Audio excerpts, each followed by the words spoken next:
Thank you my YouTube family. তো তোমরা সকাল থেকে আমাকে অনেকেই কংগ্রেচুলেট করেছো এবং অনেকে আমাকে জানিয়েছো যে দিদি তুমি কিভাবে দিদি নাম্বার ওয়ানে গেছো, এবং দিদি নাম্বার ওয়ানে যেতে গেলে কোনো রকম টাকা পয়সা লাগে? একদমই না, সব কিছু তোমাদের সাথে শেয়ার করবো। আর এই হলো আমার কাছে অনেক দামি একটা মেমেন্টো। হয়তো 100K প্লে বাটন আমি পাইনি, কিন্তু এটা আমার কাছে খুব দামি। তো চলো ভিডিওটা স্কিপ না করে সবাই দেখতে থাকো, আর কি কি ক্রাইটেরিয়া আছে সেটা তোমাদের সাথে শেয়ার করবো। আর পাশে থাকা বেল আইকনটা কিন্তু টিং করে বাজিয়ে দিও। তো চলো তোমাদের সাথে শেয়ার করি, পয়েন্ট টু পয়েন্ট তোমাদের সাথে শেয়ার করব। কিছু ভুল হলে আমাকে অবশ্যই মার্জনা করবে। তো চলো, প্রথম পয়েন্ট হচ্ছে, তোমরা জিজ্ঞেস করেছো আমাকে দিদি কিভাবে আমরা দিদি নাম্বার ওয়ানে যাব।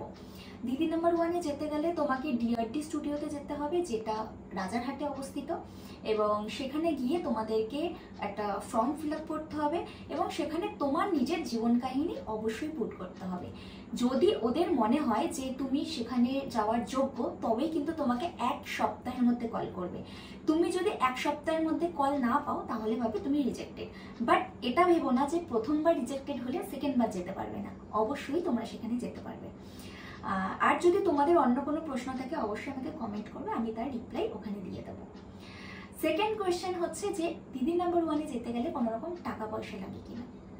দেখো, আমার এক্সপিরিয়েন্স হচ্ছে, আমি তো উইনার হয়েছিলাম, আর আমি ফার্স্ট থেকে লাস্ট রাউন্ড অব্দি প্রচুর গিফট জিতেছিলাম। আর সেখান থেকে আমার কিছু জিএসটি চার্জেস পড়েছিল। জিএসটি চার্জেস কিন্তু খুব একটা হাই ছিল না, সামান্য, মানে 3,500 টাকা সামথিং অ্যাপ্রক্সিমেট এরকমই একটা ছিল।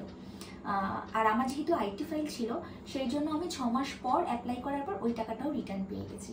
তার মানে বোঝাতে পারছি যে ওখানে যেতে গেলে কোনো রকম টাকা পয়সাও লাগে না। 3 নম্বর প্রশ্ন আমাকে করেছে যে দিদি ওখানে যে কথাগুলো বলে সেগুলো কি স্ক্রিপ্টেড? একদমই না।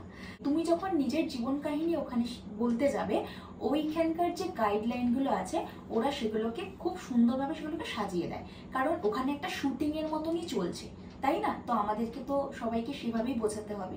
যেরকমটা আমরা নর্মালভাবে যেরকম কথা বলি, ওরকম তো সেভাবে কথা বললে হবে না। তোমাকে তোমার লাইফস্টাইলটাকে খুব সুন্দরভাবে লোককে বুঝিয়ে দিতে হবে যে তুমি কিভাবে বড় হয়েছো, কিভাবে তোমার লাইফস্টাইল লিড করছো, সবটাই।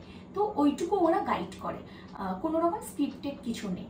ফোর্থ পয়েন্ট হচ্ছে যে ওখানে কতবার এই এপিসোডে শুটিং হয়।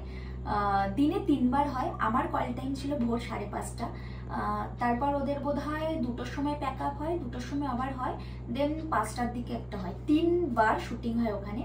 আমার কল টাইম ছিল 5:30টায়, কারণ মেকআপ থেকে শুরু করে সমস্ত কিছু ওরাই করে। আরেকটা কথা হচ্ছে, ওখানে যাওয়ার পর তোমাদেরকে ব্রেকফাস্ট কিন্তু ওরাই দেবে, আর গার্জেন তোমাকে নিয়ে যেতেই হবে, মিনিমাম 4 জন। এবার বলি কস্টিউমের কথা। তোমরা ভাবো যে ওখানে এত সুন্দর সুন্দর কস্টিউম কেন বা কি, ওরকম কোনো ব্যাপার না। হয়তো সেলিব্রিটিদের জন্য আলাদা কিছু কস্টিউম থাকে, আমার হয়তো জানা নেই, কিন্তু আমার বেলায় বলেছিল 4খানা কস্টিউম তোমার পছন্দ মতো নিয়ে আসবে।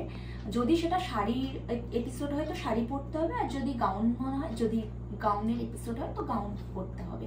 তো আমি সব রকমই নিয়ে গেছিলাম, তার মধ্যে থেকে আমি গাউনটাই আমাকে দেওয়া হয়েছিল। যদি গাউনের মধ্যে কিছু রিলেটেড কিছু দরকার লাগে, তাহলে কিন্তু ওখানকার ডিজাইনাররা আমাদেরকে প্রোভাইড করে, যেটা আমাকে করেছিল। এছাড়াও আমি আমার সমস্ত কিছু নিয়ে গেছিলাম। এটাই হলো ব্যাপার। এখানে এরকম কোনো ব্যাপার নেই, তোমাকেই তোমার কস্টিউম নিয়ে যেতে হবে, আর গুছিয়ে সুন্দরভাবে নিয়ে যেতে হবে, যাতে তুমি তোমার জিনিসটা পরেই ওখানে সমস্ত কিছু করতে পারো। চলো, আমি আমার পার্সোনাল একটা এক্সপিরিয়েন্স তোমাদের সাথে শেয়ার করি। সেটা হলো, দিদি নাম্বার ওয়ান দেখতে যতটা ইজি মনে হয়, ওখানে গিয়ে খেলাটা কিন্তু ততটাই কঠিন, কারণ আমি খুব নার্ভাস ফিল করছিলাম। তাতে কিছু না, খুব কনফিডেন্স সহকারে খেললে তুমি উইনার কেন, তুমি অনেক কিছু হতে পারবে। ওখানে গেলে তুমি কম বেশি গিফট তো অবশ্যই জিতবে, সেই জেতার গিফটগুলো কিন্তু তোমাকে সেই দিনই পার্সেল নিতে হবে। এবার তুমি যদি সেই দিন পার্সেল না করো, তাহলে কিন্তু নেক্সট যেদিন ওরা কুরিয়ার করবে সেই চার্জটা কিন্তু অনেক বেশি পড়বে। তাই আমি বলবো, যারা যারা দিদি নাম্বার ওয়ানে যাবে, তার আগে কিন্তু প্রিপারেশন নিয়ে যাবে।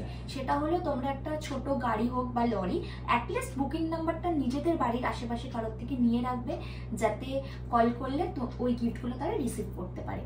এবার ওখান থেকে যদি তোমরা ভাবো যে না, আমরা আজকে নিয়ে যেতে পারবো না, যাই হোক, একটা আলমারি হোক বা একটা সোফা হোক, ওগুলো তো ওলা উবেরে করে আনা যায় না, একটা বড় কিছু জায়গা লাগে। সেই জন্যই বলছি, যদি ওদের পার্সোনাল ওদের থেকে কুরিয়ার করো, তাহলে কিন্তু চার্জটা বেশি পড়বে। তো চলো, এই কথাগুলো বলার মাঝখানে একটাই কথা বলবো, আমি তো খেলে উইনার হয়েছি। আমি ভাবতে পারিনি যে আমি উইনার হব, কিন্তু অনেকেই আমাকে সকালে বলেছে যে এটা ফেক, এটা এডিটেড, কিন্তু বিশ্বাস করো আমি ভিডিওটা তোমাদের সাথে শেয়ার করলাম, এটা এডিটেড নয়, এটা অরিজিনাল। আর আমার এপিসোডটা হয়েছিল 2022 সালে 1 জানুয়ারিতে। মানে খুব বলতে পারো খুব লাকি আমি, কারণ জীবনের ফার্স্ট দিন মানে এরকম একটা এক্সপিরিয়েন্স হবে আমি ভাবিনি। খুব ভালো লেগেছিল। আর তোমরা যদি আমার এপিসোডটা দেখতে চাও তাহলে কিন্তু এই যে এখানে দেখিয়ে দিলাম, ওখানে তোমরা দেখে নিও। আর এছাড়াও তোমরা জি5-এ বোধহয় দেখতে পাবে। অন্য কোনো প্রশ্ন আছে বা প্রশ্ন যদি থেকে থাকে আমাকে কমেন্ট করো, আমি তোমাদের সাথে শেয়ার করবো। জানি না আমি আর এর মধ্যে আর কিছু আছে নাকি। তবে লাস্ট আরেকটা কথা হচ্ছে, আমি উইনার যখন হয়েছি আমি কিন্তু একটা গোল্ড সেনকো গোল্ডের একটা চেন পেয়েছিলাম উইথ ডায়মন্ড, খুব সুন্দর। ওটাকে আমি যত্ন করে রেখেছি, খুব কম পড়তে দেখেছো বোধহয়, আমি খুব কমই পড়ি, ওটাকে যত্ন করে রেখেছি। অনেকের কাছেই খুব স্বপ্ন। আরেকটা কথা হচ্ছে, আমি দাদাগিরিতে যাওয়ার জন্য অপরচুনিটি পেয়েছিলাম, বাট সত্যি এত ভয় লাগে যার জন্য আমি ওখানে গিয়ে উঠতে পারিনি। যেদিন আমি ইউটিউবে 100K মানে কমপ্লিট করতে পারবো সেদিন আমি অবশ্যই যাব, যদি আমার কাছে নেক্সট আবার অপরচুনিটি আসে।